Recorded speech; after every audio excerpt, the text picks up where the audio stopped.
यानी सैकड़ों वर्ष पहले यहां पर एक बेहद पहले से बना हुआ था, लेकिन बाढ़ के कारण वो टूट गया। लंबे समय तक उसके द्वारा सिंचाई की सुविधा होती थी, लेकिन बाद में वो टूटने के कारण कार्य आगे नहीं बढ़ पाया था। बाद में जब यहाँ के माननीय जनप्रतिनिधिगण, माननीय विधायक जी कई बार मुझसे मिले, परिकर जी कई बार मिलने के लिए आए, और इन लोगों ने जब इस प्रस्ताव को यहाँ मेरे सामने रखा, ये कार्यक्रम ये होना चाहिए क्योंकि किसानों का भी कल्याण होगा, बाढ़ से बचाव भी होगा, महाराजगंज के अंदर एक अच्छा प्रोजेक्ट भी आ जाएगा, विकास की अनंत संभावनाओं को आगे बढ़ाने में मदद मिलेगी। तो हम लोगों ने तत्काल स्वीकृति दी, आज ये होगा। मैं यहाँ के जनप्रतिनिधियों और जिला प्रशासन को इस बात के लिए भी धन्यवाद देता हूं। महाराजगंज जनपद पूरे प्रदेश के 75 जनपदों में मुख्यमंत्री युवा उद्यमी योजना में नंबर 1 पर आया है।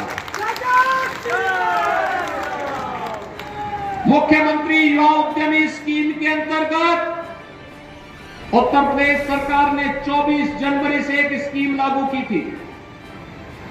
इस स्कीम के अंतर्गत जो भी युवा अपना उद्यम स्थापित करना चाहता है उसको रजिस्ट्रेशन करना था, बैंक से उसको 5 लाख रुपए तक का ब्याज मुक्त ऋण उपलब्ध करवाना था, और पूरे प्रदेश में अभियान प्रारंभ हुआ और उसमें महाराजगंज जनपद नंबर 1 पर आया है। पूरे प्रदेश में नंबर 1 पर, और नंबर 1 पर आने का मतलब स्कीम को मिशन मोड पर लिया गया। प्रशासन और जनप्रतिनिधियों ने मिलकर के उस कार्यक्रम में भागीदारी की। परिणाम है लगभग 1000 नए उद्यमी के रूप में यहां के युवाओं को ब्याज मुक्त ऋण की सुविधा प्राप्त हो गई है। और मैं चाहूंगा यह अभियान आगे बढ़ना चाहिए। अलग अलग सेक्टर को चिन्हित करने की आवश्यकता है।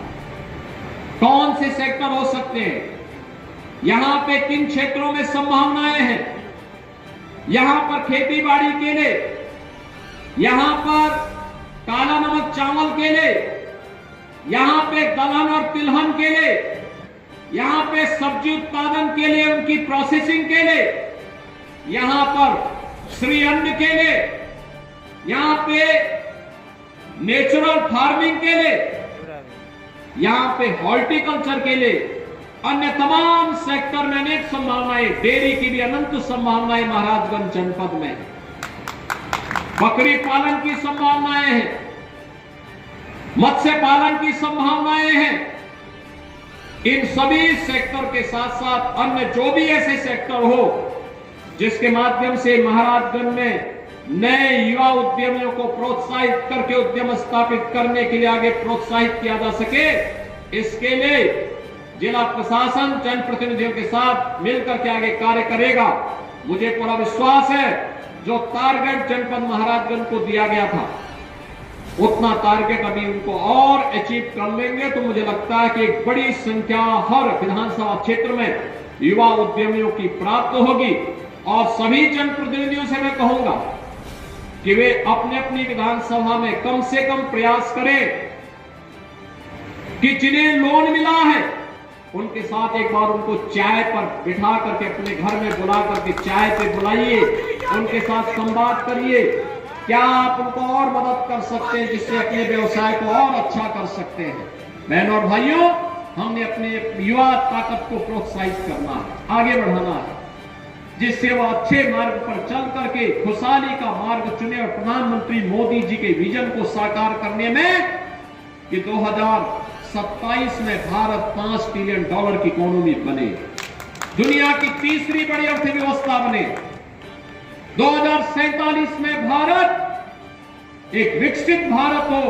विकसित भारत की परिकल्पना के लिए भारत को $30 ट्रिलियन की इकोनॉमी बनना पड़ेगा। उस $30 ट्रिलियन की इकोनॉमी बनने की दिशा में भारत कदम से कदम मिला करके हर नौजवान चल सके, इसके लिए प्रयास हर एक स्तर पर करना होगा। इस दिशा में हम सब मिलकर के कार्य करेंगे। इस विश्वास के साथ आज के इस अवसर पर मैं महाराजगंज वासियों को